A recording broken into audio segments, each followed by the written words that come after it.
My name is Elena Caldwell. I am 27 years old, a freelance marketer living in Chicago, Illinois. My husband Marcus is 29 and works as a senior software engineer. We have a good life, a quiet life, mostly because we keep our circle incredibly small.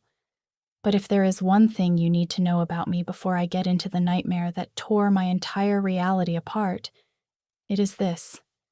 I grew up as the glass child.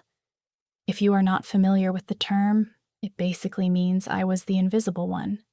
I was the sturdy, independent kid who never asked for help, never caused drama, never demanded attention. That made it very easy for my parents to pour every single ounce of their energy, money, and affection into my younger sister, Sophia. Sophia is 25, but in my parents' eyes, she might as well be a fragile, helpless princess who needed a red carpet rolled out every time she breathed. I was always the reliable one, the one who could wait, the one who could handle things alone, the one whose pain was never urgent enough to interrupt anything important. It was a Friday evening in late September. I was heavily pregnant, exactly 3 weeks away from my due date, my ankles swollen, my back aching constantly. My husband Marcus was stuck downtown at his firm. They were going through a massive server migration, one of those high-pressure tech emergencies where nobody gets to go home until the screens stopped flashing red. So I made the 25-minute drive up to the suburbs by myself to attend a family dinner at my parents' house. I did not want to go. Every instinct in my body screamed at me to stay home, order takeout, put my feet up and rest. But my mother Margaret had been calling me relentlessly all week. She insisted that I had to be there because Sophia was bringing her new boyfriend Victor to meet the family for the first time. Victor was 32, drove a luxury car that cost more than my entire college education, and never stopped talking about his tech startup. He was exactly the kind of guy my parents idolized. Flashy, confident, always dropping names of investors and talking about million-dollar valuations. My father Richard and my mother Margaret had always been obsessed with appearances. They lived in a nice suburban house, but they were stretching themselves incredibly thin with credit card debt just to keep up the facade of success. They saw Sophia as their golden ticket, and Victor looked like the ultimate jackpot. Walking into that dining room felt like stepping onto a stage where everyone was overacting. The table was set with my mother's expensive china, the set she only brought out for special occasions. A massive roast beef sat proudly in the center, surrounded by bowls of creamy mashed potatoes, green beans, and freshly baked rolls. The smell of garlic and rosemary filled the air. Victor was already seated at the head of the table like he owned the place, wearing a tight blazer and a smug expression. Sophia was glued to his side, practically glowing with pride. My parents were leaning forward, hanging on his every word as if he were delivering divine wisdom. I took my seat quietly near the end of the table. I was already exhausted, a deep, heavy ache settling into my lower back, but I forced a polite smile. I knew my role in this family. I was just the background character. Victor was in the middle of a long, arrogant monologue about his seed funding strategy and his projected million-dollar valuation. My father nodded vigorously, asking questions that sounded painfully rehearsed, trying hard to sound like a savvy investor instead of a middle management man drowning in debt. I sipped my water slowly, but a strange tightness began wrapping around my stomach. At first, I told myself it was just Braxton Hicks. False labor. It had to be. I was still 3 weeks early. But as the minutes passed, the tightness did not fade. It grew sharper, more insistent. I watched my mother pour Victor another glass of expensive wine, laughing too loudly at a joke that wasn't even funny. The whole scene felt pathetic. My parents were completely consumed by the illusion of wealth and status, blind to everything else happening in the room. Little did I know, their obsession with Victor's bank account was about to cost them their daughter and the only grandchild they would ever have. The first real contraction hit just as my mother started serving the mashed potatoes. It wasn't a dull ache anymore. It was a sharp, powerful band of pain that radiated from my lower back and wrapped tightly around to my front. I flinched hard, gripping the edge of the heavy oak dining table. I took a slow, deep breath, trying to breathe through it, hoping no one would notice. I didn't want to cause a scene. Decades of conditioning had taught me that interrupting Sophia's special moments was unforgivable in this house. Victor kept talking without pause. He hadn't stopped for at least 15 minutes and was now going on about venture capital, angel investors, and scalability, throwing around tech jargon that I knew my parents didn't fully understand. Yet they nodded with wide, eager eyes. Sophia traced slow circles on Victor's forearm, looking incredibly pleased with herself. The smell of the roast beef, which usually made my mouth water, suddenly turned my stomach. The room felt 10 degrees hotter. So, the scalability of the platform is essentially infinite, Victor bragged, taking a slow sip of his wine. Once we secure this next round of funding, which is basically guaranteed, we're looking at a national rollout by Q3. That is just incredible, Victor, my father said, his voice dripping with admiration. Sophia told us you were brilliant, but seeing your vision in person, it's truly inspiring. Another contraction hit, much stronger this time. I shifted uncomfortably in my chair, pressing my hand against my belly. A low groan escaped my lips before I could stop it. My mother's head snapped toward me, her eyes narrowing into sharp slits. "Elena, please," she hissed across the table. "Can you not fidget for 5 minutes? Victor is explaining his business model." I stared at her in pure disbelief.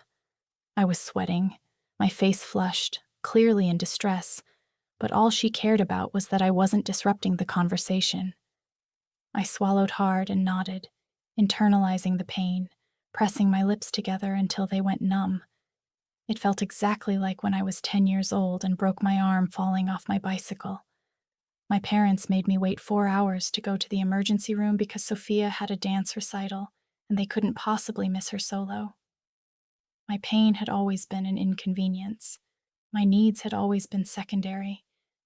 The contractions were coming faster now, maybe 10 minutes apart. I kept my eyes fixed on my plate, watching the gravy slowly congeal over the meat. The ticking of the old grandfather clock in the hallway sounded like a hammer in my ears, completely out of sync with Victor's endless talking. I quietly reached for my phone in my lap, my hands shaking slightly, and typed a quick text to Marcus. "I think it's happening. Contractions are starting. I'm going to try to leave soon." But I knew he probably wouldn't see it for hours. I looked at my sister, hoping for even a small sign of concern. But Sophia just rolled her eyes, clearly annoyed that my breathing was ruining the perfect atmosphere of her dinner party. The physical pain was getting worse, but the emotional pain was even deeper. I was sitting at a table with people who shared my DNA, yet I had never felt more like a stranger. Then it happened. A sudden, unmistakable pop echoed in my ears, followed immediately by a warm rush of fluid soaking through my maternity dress and onto the dining chair. My water had just broken, right there, in the middle of the roast beef dinner. Panic shot through me like ice. This wasn't false labor anymore. This was real, and it was happening 3 weeks early. I pushed my chair back abruptly. The wooden legs scraped loudly against the hardwood floor, cutting Victor off mid-sentence. Every eye at the table turned to me. "What on earth are you doing, Elena?" my mother snapped, her face twisted in disgust. "You're scratching the floor." I stood up, gripping the back of the chair so tightly my knuckles turned white. Another powerful contraction hit, nearly buckling my knees. My voice shook, but it was loud enough for everyone to hear. "I am about to give birth," I said. "My water just broke. The contractions are close together. I need to go to the hospital right now." For a split second, there was dead silence. Then my father leaned back in his chair, crossed his arms, and let out a heavy, irritated sigh. My mother dropped her fork onto her china plate with a loud clatter. She looked at me not with concern, but with pure fury. "Are you kidding me right now?" she demanded. "Right in the middle of dinner? Victor is just getting to the most important part of his presentation." I blinked, the pain momentarily eclipsed by shock. "Mom, I'm in labor. The baby is coming early. Marcus is stuck at work and unreachable. I need one of you to drive me to Northwestern Memorial Hospital." Sophia scoffed and took a sip of her water. "Oh my God, Elena. You always have to make everything about you. Couldn't you wait 2 hours for us to finish dessert?" I felt a wave of nausea. Wait, 2 hours? Sophia, this is a baby, not a scheduled delivery. I can't control this. I looked at my father, silently begging him to be reasonable for once. Richard glanced at Victor apologetically, then turned back to me with cold, calculating eyes. "Elena," he said, his voice low and condescending, "this dinner is pivotal for your sister's future. Victor's startup could change everything for this family. We're in the middle of a very important discussion about our financial involvement. We can't just drop everything because of your bad timing." He picked up his wine glass, took a slow sip, and delivered the words that would haunt me forever. "Call a cab. We're busy." The room spun. Those 4 simple words hit me harder than any contraction. They were choosing a business pitch over their own daughter and their unborn grandson. The betrayal was so deep, so sickening, that it gave me a moment of perfect clarity. I didn't cry. I didn't beg. I didn't argue. I simply grabbed my purse, turned my back on all of them, and walked out the front door into the hot Chicago night without saying another word. The heavy wooden door clicked shut behind me. I stood on the porch for 3 long seconds, waiting, hoping that someone would come after me, that my father would rush out, apologize, and drive me to the hospital. But the door stayed closed. Through the window, I could see the warm glow of the chandelier and the silhouettes of my family sitting back down, like nothing had happened. I even heard my father laugh at something Victor said. Another brutal contraction dropped me to my knees on the concrete. The pain was blinding. I forced myself up through pure adrenaline, got into my car, and drove myself to the hospital, contractions coming every few minutes, one hand on the wheel, the other on my belly, tears of rage streaming down my face. I called my best friend Jasmine on the way. She was horrified and rushed to meet me at the hospital. She also managed to get Marcus pulled out of his server room. He arrived just in time. 4 hours later, I gave birth to our beautiful baby boy with Marcus and Jasmine by my side. The next day, my parents left voicemails blaming me for ruining dinner and demanding I apologize to Sophia. They didn't even ask if the baby was okay. Marcus blocked all their numbers immediately.